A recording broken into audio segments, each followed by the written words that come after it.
na, simbahan ng ayos nila. Ano pa rin ang itsura, kapatid.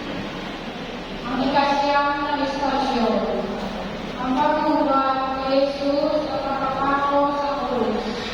Sinasakuhan namin ang pinupuri ko ng Panginoong Jesucristo, sapagkat sa pamamagitan ng banal na krus, tinubos mo ang sanlibutan.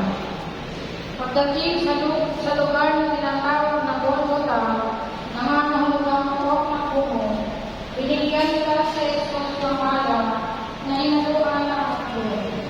Ngunit ang kanya nakikinig na maipako na siya sa krus, pinagagyan nila ang kanyang madaming mga apoy ng salarawan.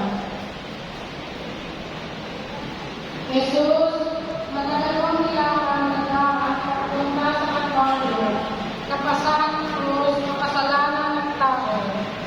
At pagdating sa bundok ng Bungo, binubalan ko nila at ipinako sa krus.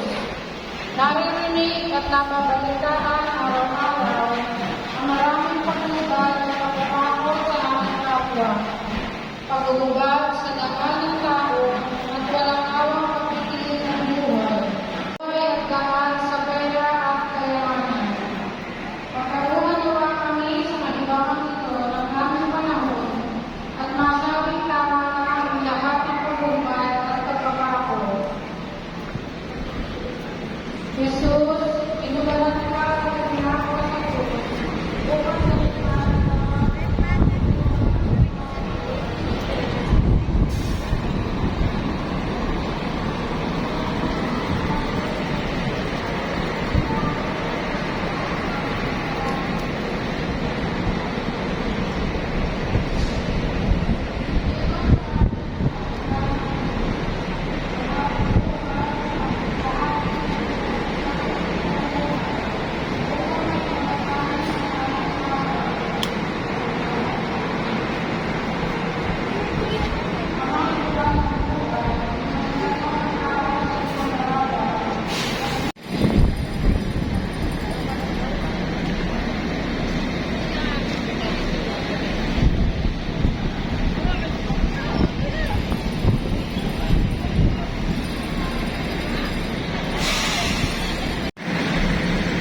Ito lang ang aming last na simbahan na pinupuntahan.